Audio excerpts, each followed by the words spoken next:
The Greater Arlington Chamber of Commerce, we have right around 1,000 members representing pretty much any kind of business that you could name.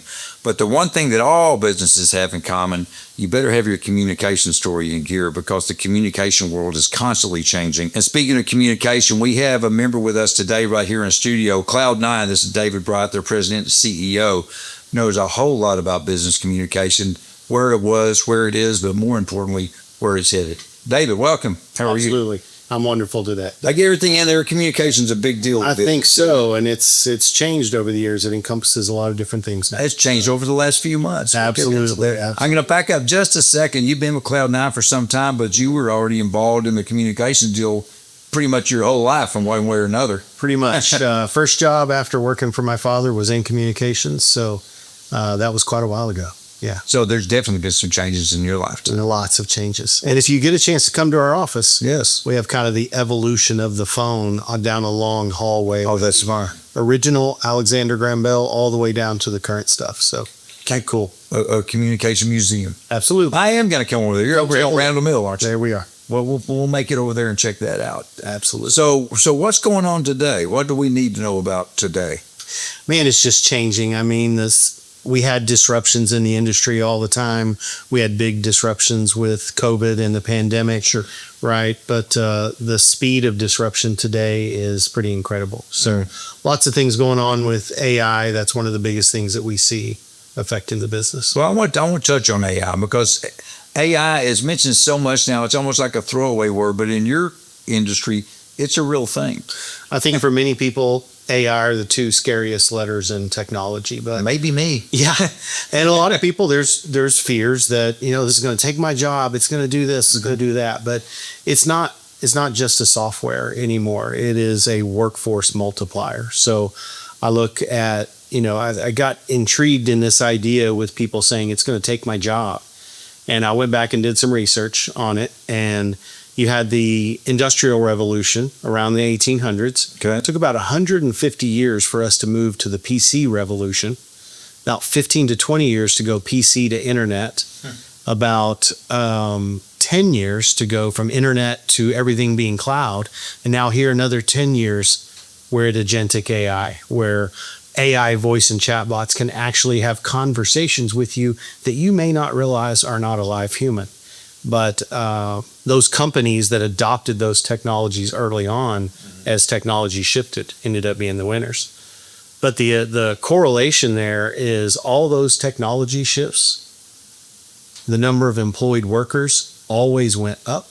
Interesting. The gross domestic product of the U.S. always increased. We're not displacing workers. We're getting more done with the same amount of workers, or growing the workforce and becoming a more efficient workforce. I was listening to you going through that progression with the time, 100 years of this, 50 years with AI. It could be just 5 years before something else comes along. That's the scary part about it, is just what was possible. The things we're doing today were not possible 2 years ago. And you've heard early versions of automation, hi, Brian. Yeah. Thanks for calling. And it had short guardrails and just little scripts. We're so far beyond all that. It is, that's when we talk about agentic AI, is the ability to actually have a conversation and move the caller or the person on chat to an end goal, trying to actually communicate with them and solve their questions, or solve their problems, answer their questions, and help them out. Because we can't be available 24/7, 365. No, we can't, as much as some people would like us to. People want to. I'll be honest, though, I don't want to be available that long. I used to, and just because you can doesn't mean you should. Fair. And I'm a big fan of that statement, both personally and for the employees at Cleod9. Good for you. When they have time off, the technology we have, we distribute the workload, calls, texts, chats, all those things get picked up by somebody else, so they can leave that phone behind and not worry about the business. But we're a connected world. Yeah. And people that do try to be on 24/7, 365 for their customers, it's admirable, but the chances that person will burn out are very high. So we leverage the automation to help pick up and delegate some of that lower repetitive work to the bots. Are there other countries that embrace this technology before the United States, or is it all, are we ahead of the game, or where do we fall in with the I think global aspect? I think we are ahead of the game, but we are definitely in sync with other major developed countries. The platform that we represent is actually a European product. Okay. And they are the big 800-pound gorilla over in Europe. But they launched in the States in 2017, and we're a platinum partner for them, and the largest dealer in the central area of the U.S. And so that, it's happening over there too. We're not setting any major precedent here. It's happening all over. One thing that Cleod9 has always been able to do is to help smaller companies feel like bigger companies. Right. To do things, and AI really has to enhance that. It does. Technology is the great equalizer. Not my quote. I'm going to attribute the author, which was Mark Cuban, but he's obviously done very well. Yeah, he's done okay. But it can make smaller, mid-sized companies look, feel, and react like the biggest names out there. We're a perfect example. We're a small to medium-sized business, but we compete with the biggest names in tech. Zoom, Google, Microsoft, pick them, Where's the differentiator? We have the same level of technology. We're just a phone company that actually answers the phone. So you get customer service. You get local technicians here in Arlington, Texas. It's a little bit different, but that's how we're able to compete. Technology is the great equalizer. I like that quote. Thank you, Mark Cuban. Yeah. Thank you for that. Let's talk about your business for a bit, because I'm familiar with it through the chamber. It seems like a fun place to work. Is that important to you, the workplace culture? Well, you need to come by the office. Oh, yeah. I know you came to our ribbon when we moved into the new facility, but we do have that work hard, play hard mentality. We have the largest area in the business is an area in the back. We call it the Cleod9 Cantina. We got a ping pong table back there. We got a full bar set up, and we've done some ping pong tournaments with customers and prospects, and we also have an employee perk. If you work for Cleod9, you're part of a boat club. So you have the ability to go out on local area lakes and use wakeboard boats, ski boats, pontoons. We actually donated, I think for the last probably 5 or 6 years, we've done raffle items for the Inspired Women's Lunch. Oh, absolutely. Other things for the networking groups, where we'll take groups out on the water and just let everybody have fun. So fun is a big part of the Cleod9 culture, for sure. Well, and that, though, happy employees make the represents the company. I mean, it all just fits. But I'm going to back up here just a sec. You guys, as I mentioned at the start of the show, you're at our corporate leadership council level. You are a major investor in the chamber, and very involved in the chamber, yourself and others within the company. Been doing this for some time, but what, if anything, do you get from the chamber? I mean, you're very invested in us, but are we able to help you with stuff? We look at it as almost a civic duty. I'm also an active Rotarian. I've been a Rotarian for 33 years, I think now. So A child prodigy Rotarian. a child prodigy. I was the youngest member in my Rotary Club for a long time, but I'm middle-aged or on the upper end now. But why are we involved in the chamber? Well, one, I'm an Arlington native. I was born at Arlington Memorial Hospital a few years after you. More than that. But we may have been in the same little bed there. My business is on Randall Mill. Arlington Memorial is on Randall Mill. And I live in Arlington. So it's just a responsibility. We need to give back. And that's why we contribute to the chamber. That's why we show up. We're here to help businesses as well. So if we provide services that they need, everybody needs communications, as you mentioned. So we're there as a supplier, but we're also there just to be a part of our local community. Well, we certainly appreciate your long-time membership here with the chamber. But I'm going to go back to business here real quick. I'm all over the board. But with technology changing as fast as it does, how do you keep up?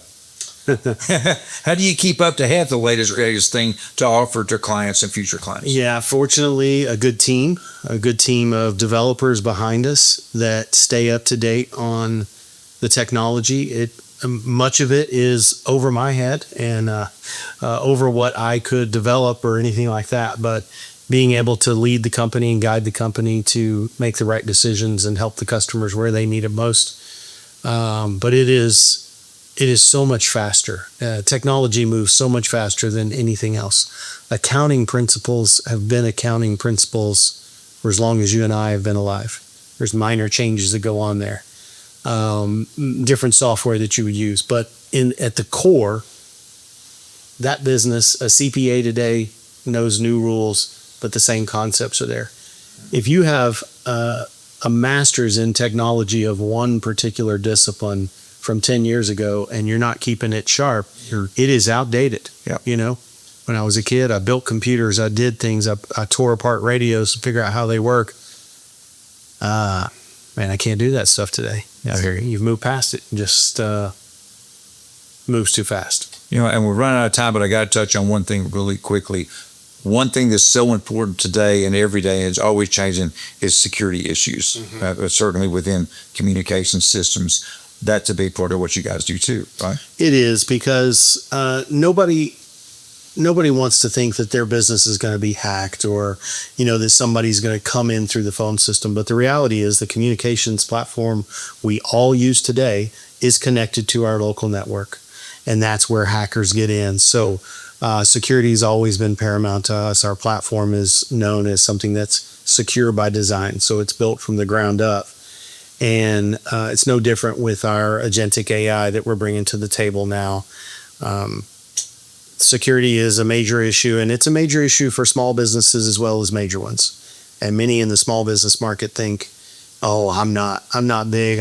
Nobody's going to come after me. Right. Actually, small businesses get hacked way more than the big ones. The big ones are just the ones that go public.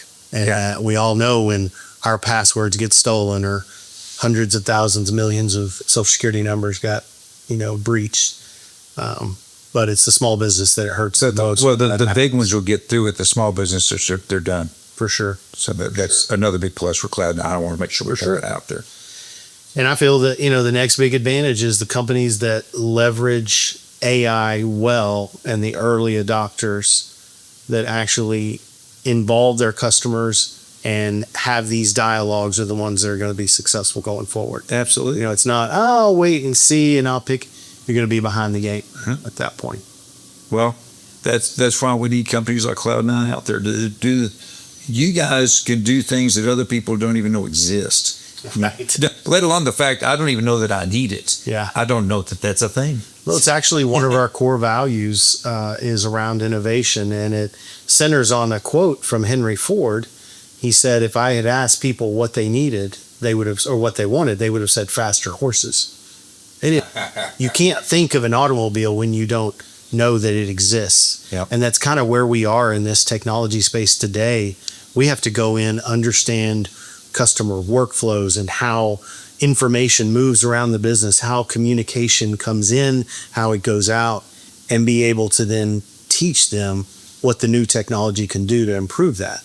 Because a phone system is a phone system is a phone system, right? Mm-hmm. But our tools are so much more diverse than that anymore. So it's, like I say, it's part of our core values. It's what we do. Well, I thank you for doing it right here in Arlington, Texas, too.